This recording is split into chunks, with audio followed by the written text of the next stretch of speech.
E aí pessoal, sejam bem-vindos a mais um episódio aqui de Honkai Star Rail. Vamos continuar aqui a história do Anaxa e vamos ver no que vai dar aqui.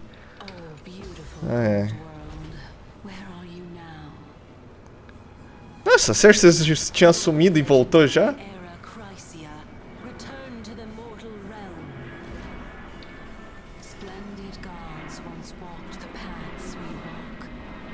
O que será que tá acontecendo aqui?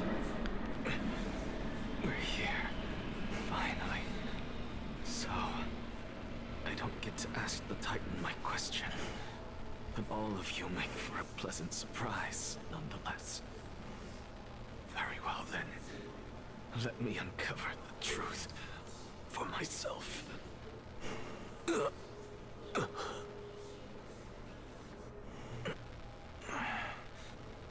I still fail to make it in time? So, I'm back here again. This is... I can hear it. I hear it from the depths of the tides, behind the closed doors of the void world. A voice ready to tell me something. This time, the voice is a lot clearer than before.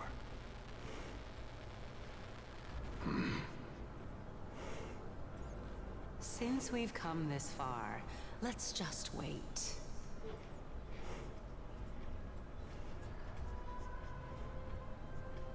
Lord Nias and Miss Calypso, are you both here to visit Chaos, too? Yes, and we've been waiting for quite some time now. Regrettably, he hasn't answered us. The worst-case scenario is that he's already been overwhelmed and crushed by the world-bearing burden.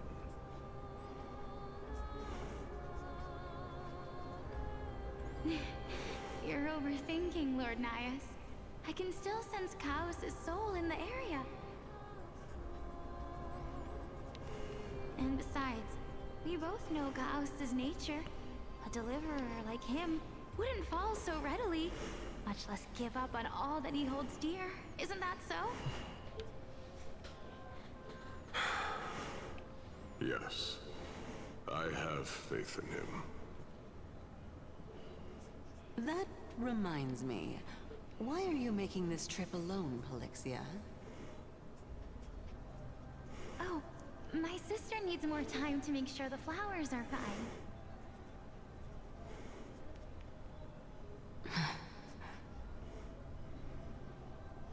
Such a pity. Both of you have hearts kinder than anyone else. Yet you are born only to take over Thanatos' divinity. Everything that I see and hear this time has left me shaken to the core. What may seem like a mundane conversation is in truth a once-in-a-lifetime exchange that has revealed the ultimate answer to Cersei's question.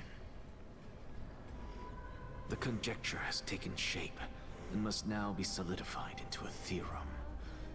Next, I only need to seek verification from Kefali. By doing so, I can answer Cersei's question and reclaim my body. But no, I will not do that. That isn't important. Because another one of my conjectures, one that I have always dreamed of proving, has been proved right this very instant. Fusing a mortal soul with that of a Titan to replace said Titan is not a ludicrous idea after all.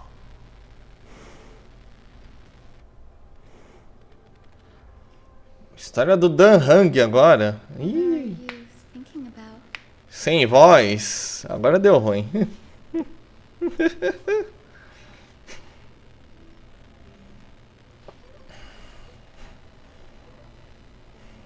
Is that so? You don't look the slightest bit amazed, though. Plus, You seem to be strangely familiar with the city around the Great Tree.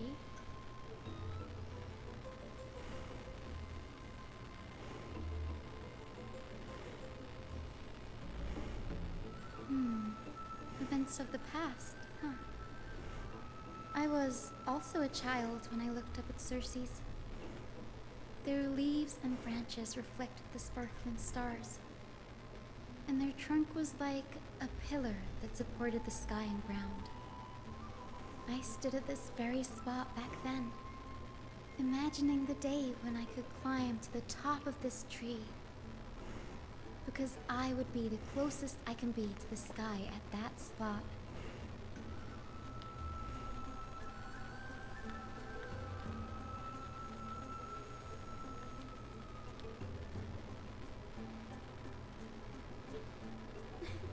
Don't read too much into it. I mean, can mortals even hope to reach Aquila's realm? They're a strict and draconian god. Nothing like Circe's. Reason is willing to share what is theirs with others, but Sky only expects people to revere them. You get what I'm saying, right, Denny? After all, the titan that imprisoned you and Grey here in Amphorius is none other than Aquila themselves.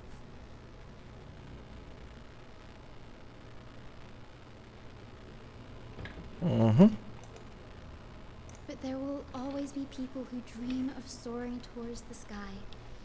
The Grove has a wealth of research on Aquila, and that is exactly what we are here for. It's just, I never thought Grey would meet with something like that before we set off. As a physician, I should have been there by his side.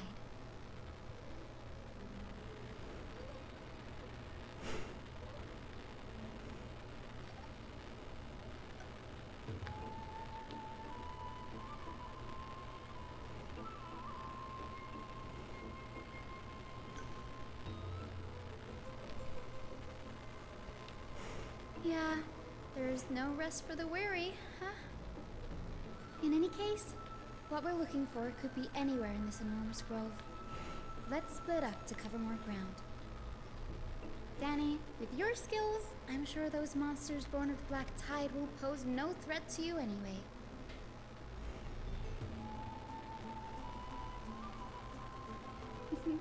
Have you forgotten that you're talking to the chief physician of the Twilight Courtyard?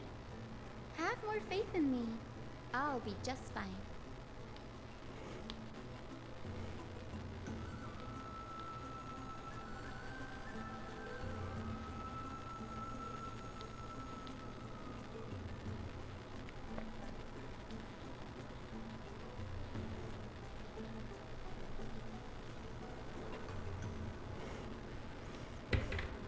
Chega a pensar, hora de...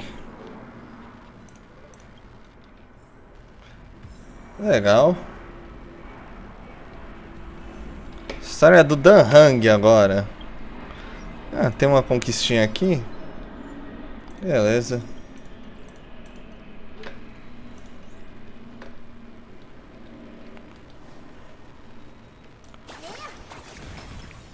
Sai correndo aqui pela árvore. Fogo. Nós temos por aqui. Aqui a gente já foi, eu acho, não? Deixa eu ver aqui. Fomos e não fomos, né? Aparentemente. Pelo menos eu me lembro de algum lugar para... É, se tá falando pular agora é porque a gente já foi aqui. Como agora é a história do Dan Heng, não vai deixar a gente numa nice aqui. Tem umas borboletas ali. Ok.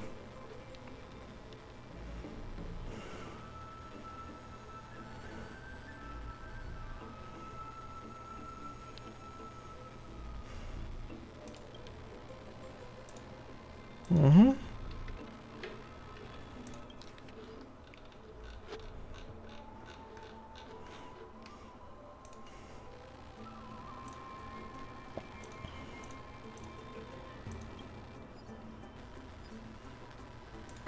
Quebra.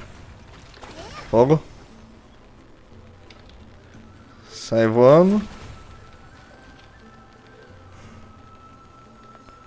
Ah, até tem uns inimigos aqui. Acheron.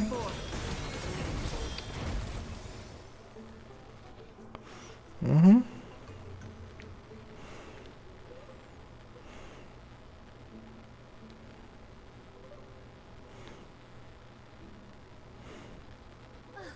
Really now? This is way more trouble than I could have asked for. Or you could sit back and watch.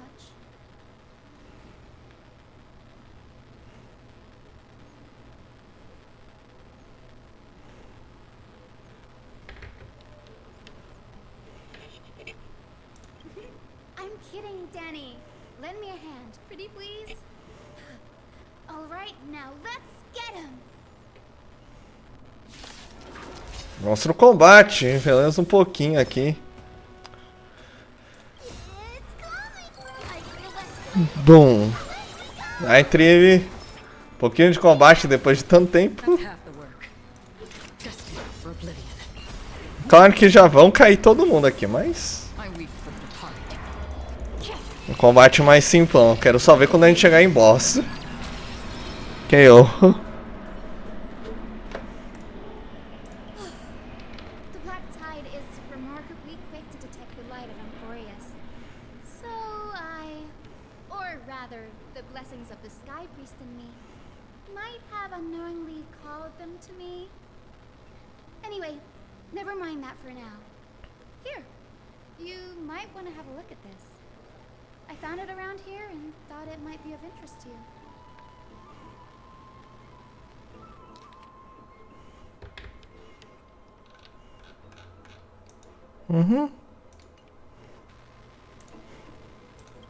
This is new. I didn't know Professor Anaxa was researching the sky. He's never mentioned anything about it.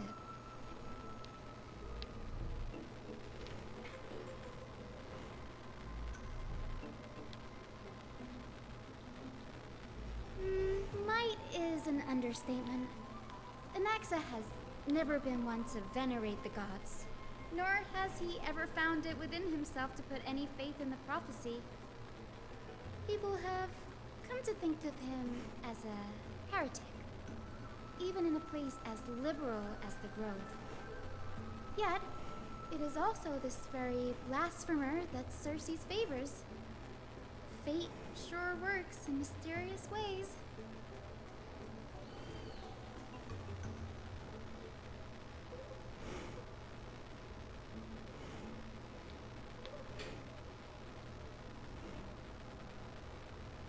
Oh, let me have a look.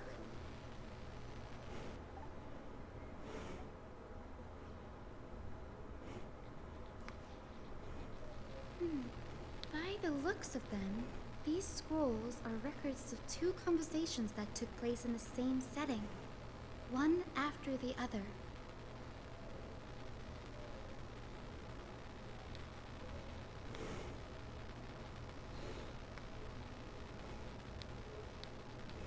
Sure, go ahead.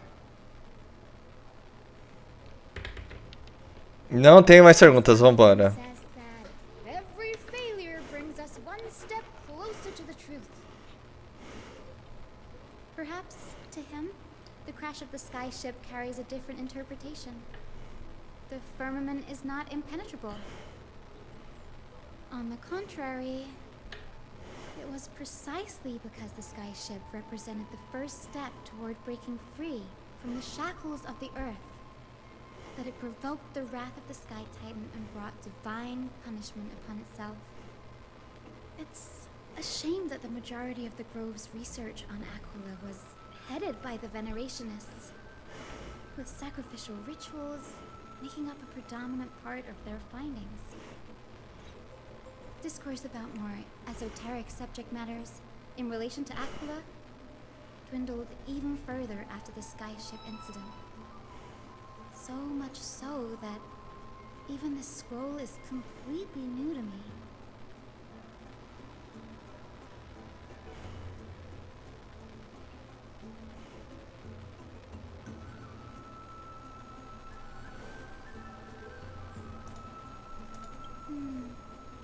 what I'd like to know. What are these experiments he's involved in? Even I, the assistant lecturer, know next to nothing about them. I have a bad feeling about this. Could there be more to what happened at the Grove? Besourinho.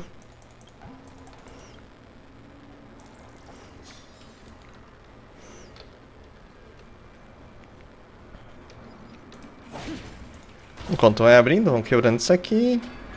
Troca de volta já pra tribo. Sai correndo, tribo.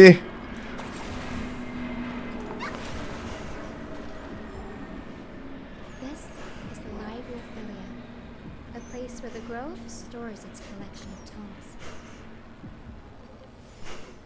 Other than books written by the 7 schools, you can also find philosophical texts, ballads, and religious writings from the Outlands here. Cities that desire to learn from the Grove were apparently expected to contribute knowledge of equal value to what they saw. We've had more than our fair share of hilarious episodes over the years. For instance, it's said that the Erythrocheramists once borrowed a manuscript from a certain author, but ended up returning a copy instead of the original. What's more, the original manuscript was supposedly then hidden here. Nice? No need to hold yourself back, Danny. You can just tell it like it is. Their behavior was no different from bandits.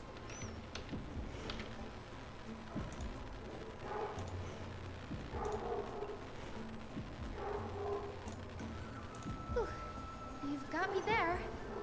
Some said you couldn't even find a dictionary in Castrum Kremnos, so I guess they were spared.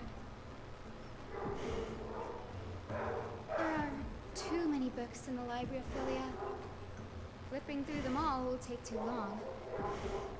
Why don't we use the Biblioslate to search for the texts we need? We can bring them back to Occama for reading after that.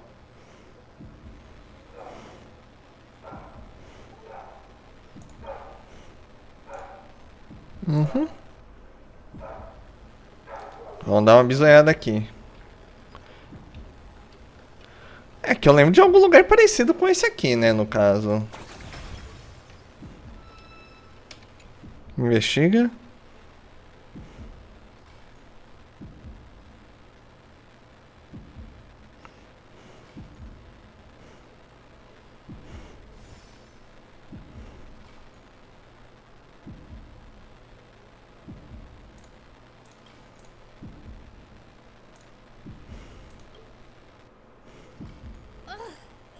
It's so dusty in here. Whoa. Are these all complaints about him? I can already see what they must have written. Anaxa has no respect for the gods. His very existence undermines order in our society. They're probably all things like that.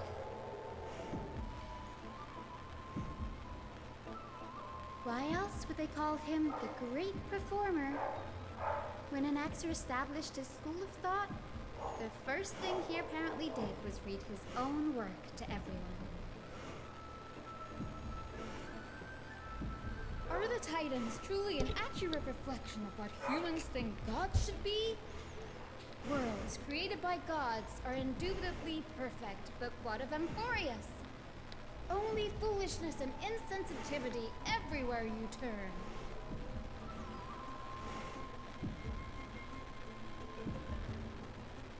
They marched him straight to the seat of judgment before he could finish.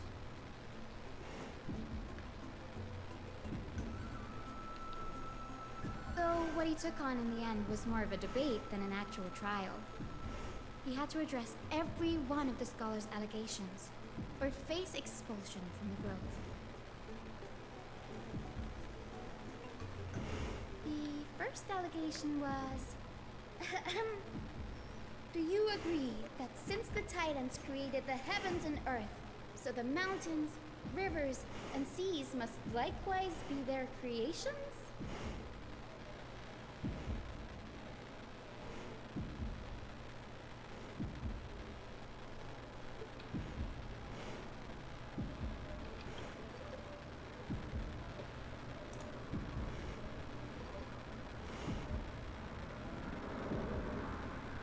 Anaxa would have probably been spared a lot of trouble if he had answered this way.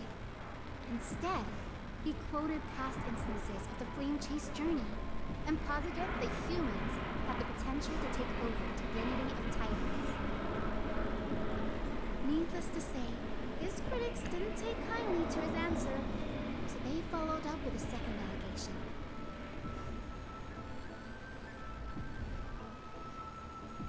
You claim to be studying souls, yet you are, in fact, defiling them and committing acts condemned by the gods. Do you admit it?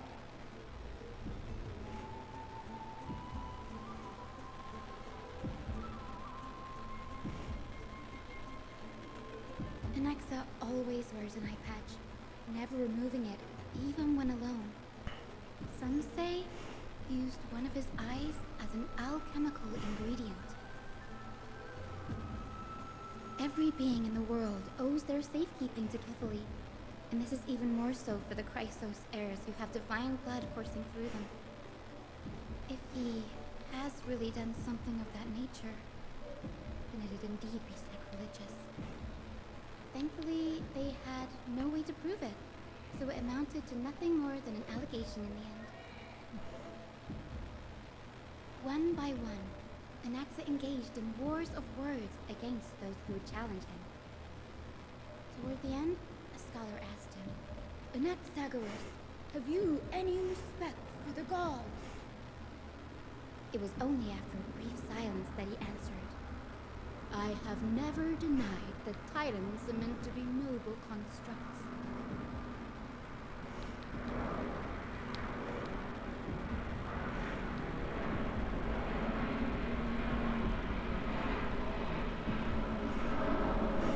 Yes, I'm not sure how that controversy was eventually resolved.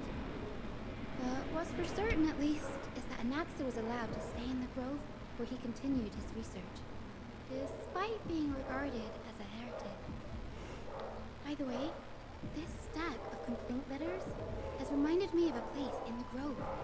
We may find clues there that aren't on the teleslate. I'm talking about Anaxa's alchemy lab, hidden between the cornerstones.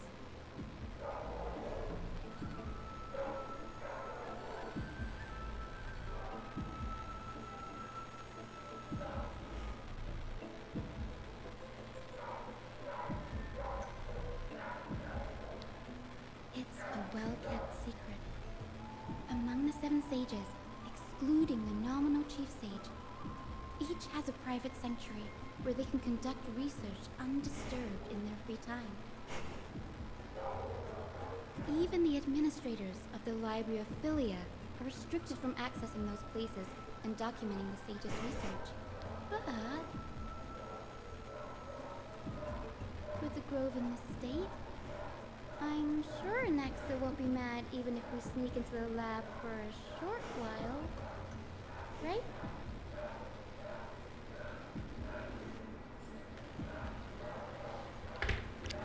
Beleza, será que dá pra ver mais alguma coisa? Dá? Vamos ver então. Pra onde agora?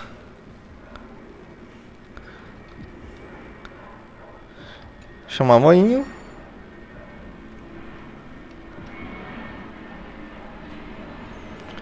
Subindo.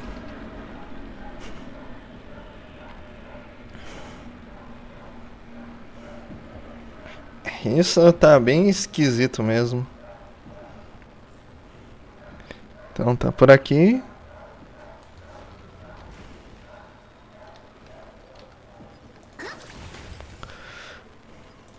Continua correndo, continua correndo. Tem um besouro logo ali que eu vi. Where is everything? Materials for alchemical experiments, matrix diagrams, and even the seal to the lab. They're all gone. The black tide destroyed it all.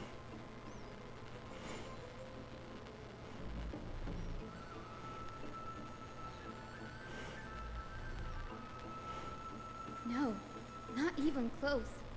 Not only are alchemy experiments high-risk activities, but Professor Anaxa also has a penchant for using bizarre materials. Students often saw him walk in looking bright as rain, but come out covered in soot with his hair singed. Naturally, no one dared to come near this place. Huh? That bookshelf over there seems to be the only thing still intact.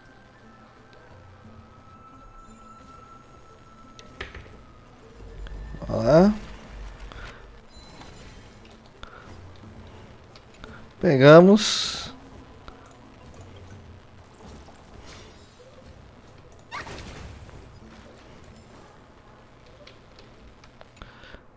Tem inimigo lá ali também.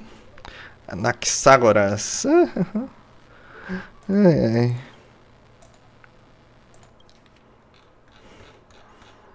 What's going on?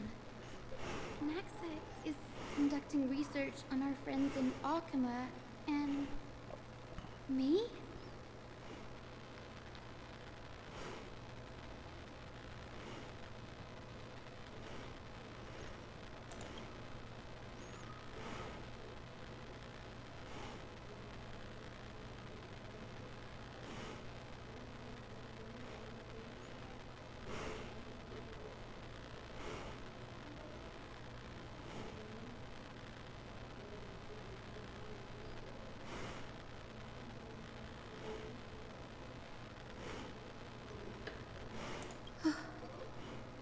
Annie, look at this. I have a bad feeling about this.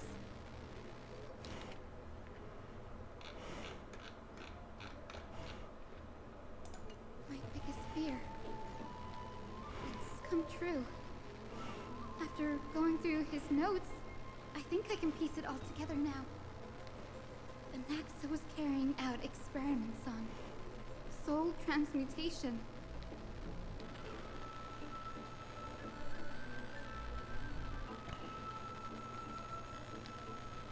Yes, this is what he was secretly conducting research on. Something he had to keep hidden from others. Compared to his public speeches, this is the real blasphemy. Oh, I just thought of something. Do you remember when the black tide was approaching? The grove had planned to send Cersei's orphan to a safe place. But an accident happened along the way, and an Naxa lost his life in the process.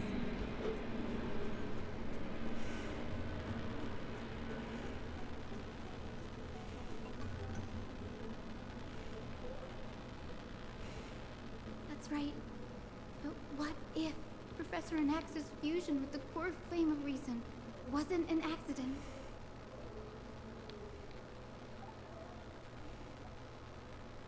Put yourself in his shoes. Knowing that the black tide was closing in and your time was running out, what would you have done?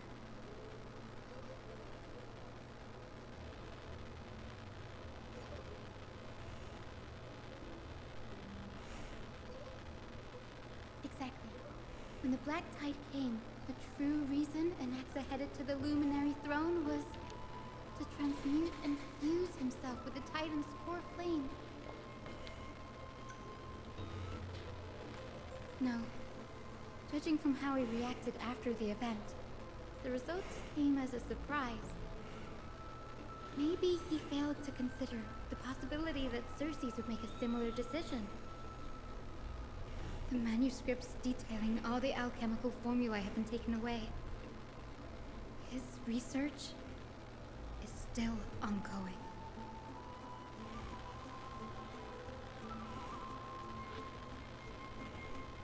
Like, what? There's only one Titan left in the world now.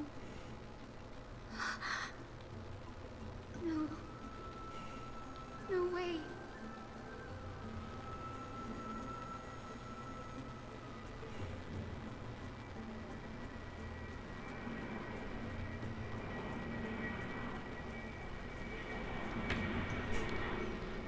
He's after Kefali.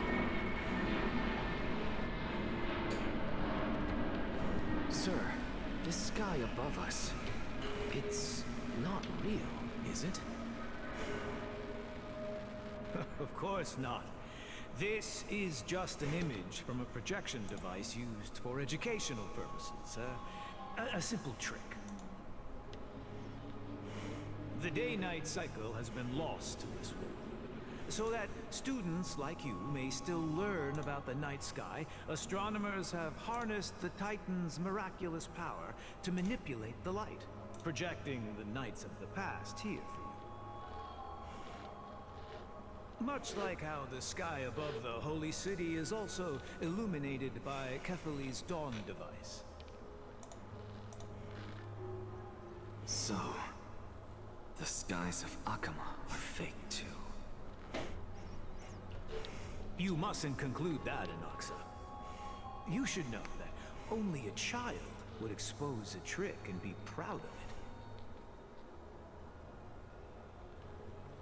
Often people know more than they let on.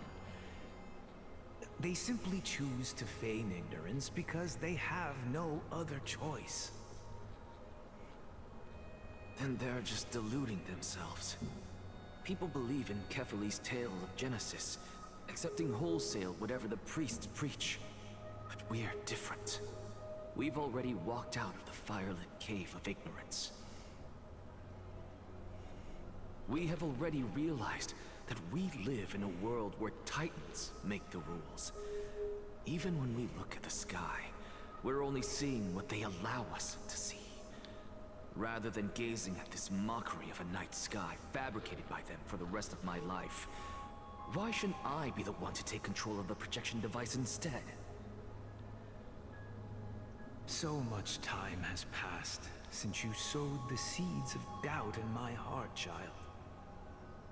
Many a night, I find myself penning down all my theories and wild ideas, only to burn them to ashes when I open my eyes in the day. Why? Because we'll face death by burning if word gets out?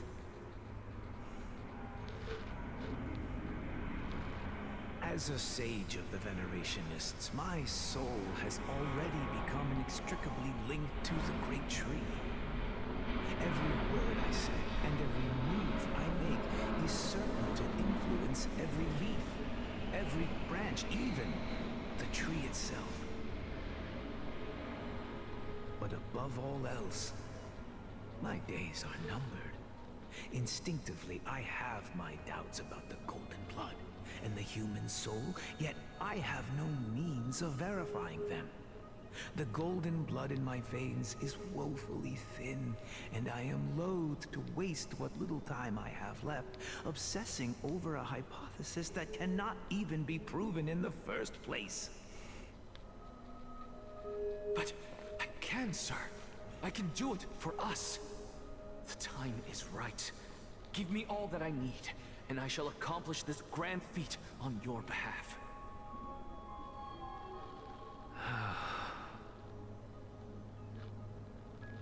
You're right. I shall do just that. In the next meeting of the sages, I will spare no efforts fighting for the rights you deserve. Go. Establish your own school of thought. Find out what we are. Become the one who conquers the ultimate truths of the world. Child of humanity. You didn't go to such lengths for an audience with Kefali.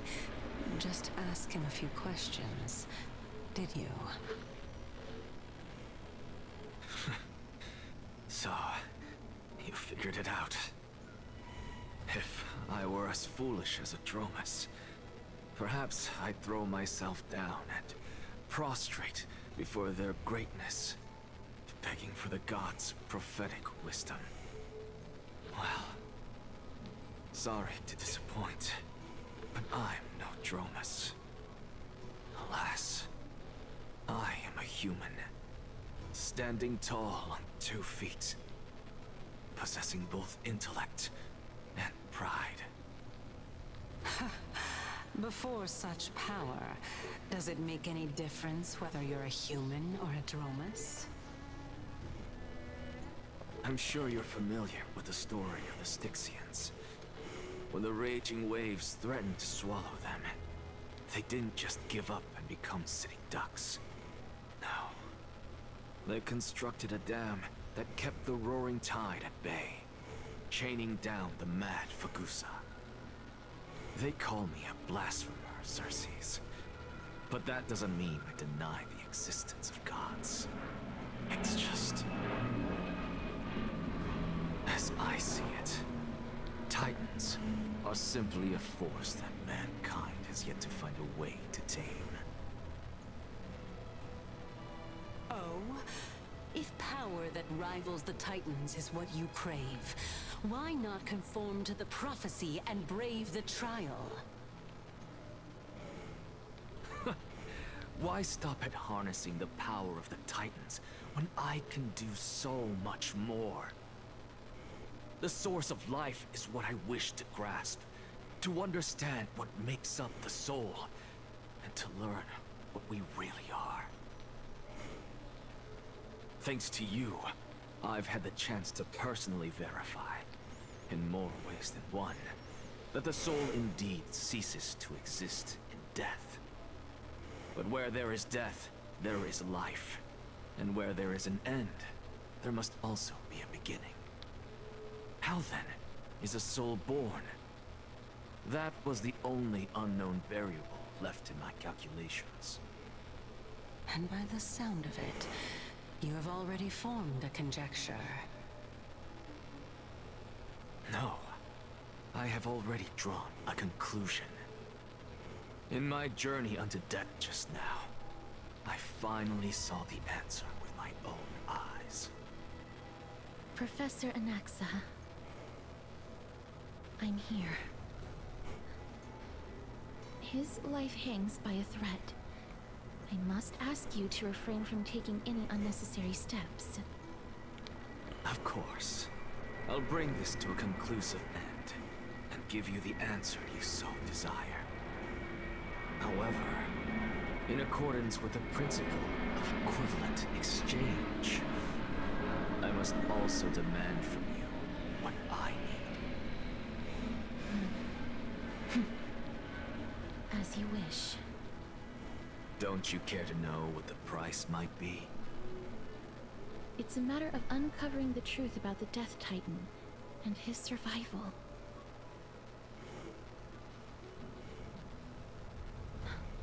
This may be the only time I can ever save someone's life. There is no need for me to think twice. I see. In that case, let the show begin. Indulge me. Am I correct to say that you intend to prove Thanatos' whereabouts and prove the nature of our existence now? Before I begin, I must confess I had been stuck in a cognitive trap all this time.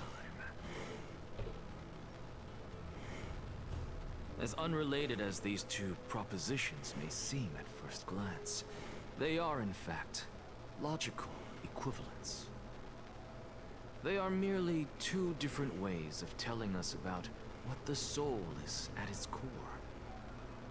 The reason I say this is, as I've mentioned earlier, the answer was hidden in my journey unto death. Anaxa, you were in the Netherrealm? Yes, I am but a living dead man now, but that's not important.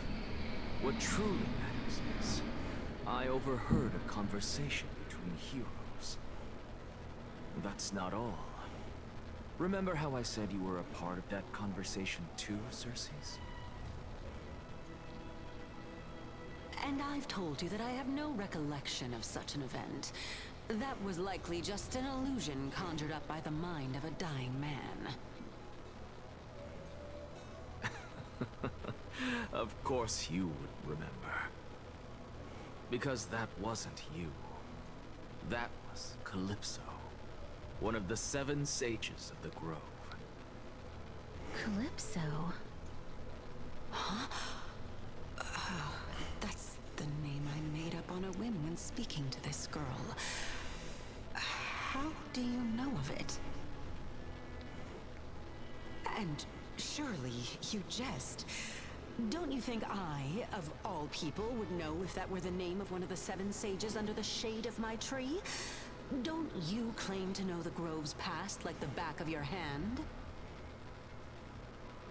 It seems you've lost even the memories seared into your soul. Use your head, Circes. Since all of this took place in the realm of the dead, it stands to reason their likenesses are of souls from the past.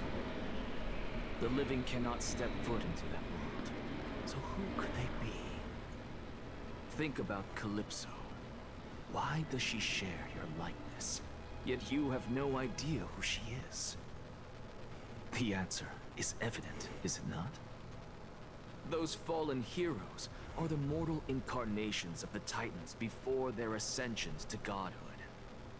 The gods aren't master creators born out of thin air, and they are no different from humans, because they all evolved from one.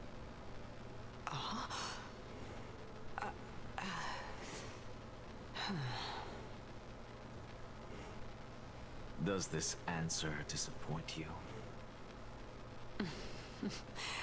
Yes, because you've answered nothing. If I truly was once human, as you claim, then where do the children of humanity come from? Even on the off chance that you speak the truth, this brings us no closer to grasping Thanatos' whereabouts. How are we to find them? I knew you would say that. But it matters not. I know what I'm doing. Actually, why don't we have this supreme being standing before us tell us everything? You can revive a Titan? Humans cannot return from the dead. Neither can gods. But all we need to do is look at this from a different perspective, and the problem will resolve itself. The solution is simple. Just like what you did to me. If I'm reborn as Kefali, I can rebuild the world and all within it as they once did. Simple, is it not?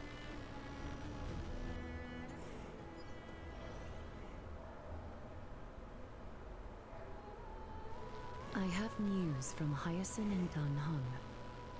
Anaxa might be trying to do something with Kefali's divine body. Kefali? But what could Anaxa want? Is the Council of Elders going to sit around and let such a sacrilegious act unfold? That is not possible. He is indeed the great performer, capable of fooling anyone and everyone with his tricks. I'm sorry. No need for guilt, for this is good news to us.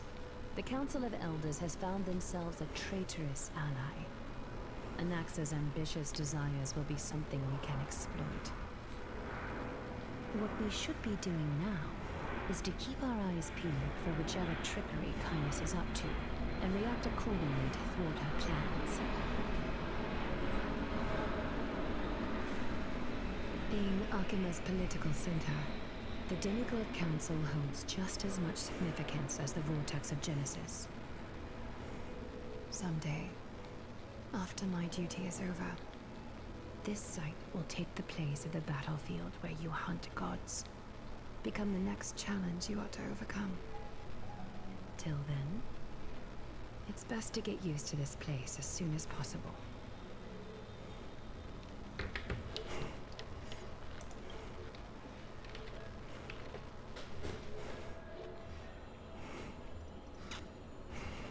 Preposterous! The Christosiers only have their standing because of the Council of Elders! How dare they trample over it!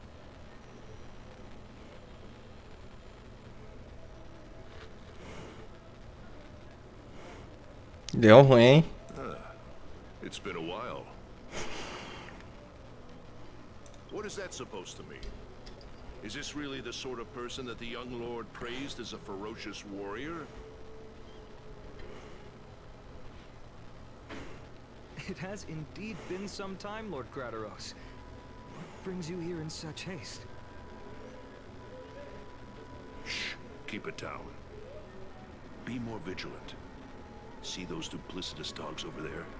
They do the dirty work for kindness. I've already ordered my people to hold them back, but we should still lay low.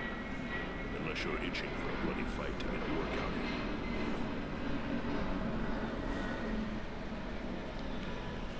My bad.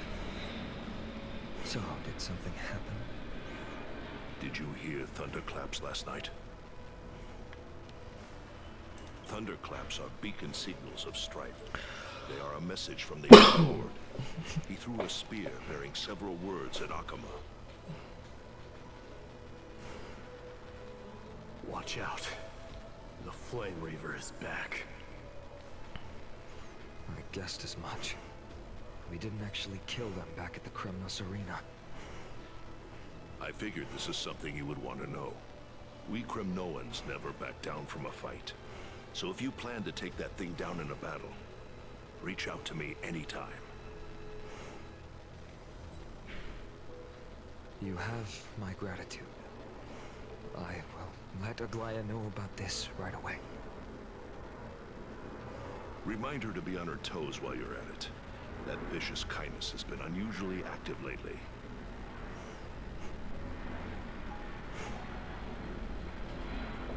Those lackeys she keeps undercover have been going in and out of the city a lot more frequently these days. Some even seem to be getting Kremnoans to defect to the council.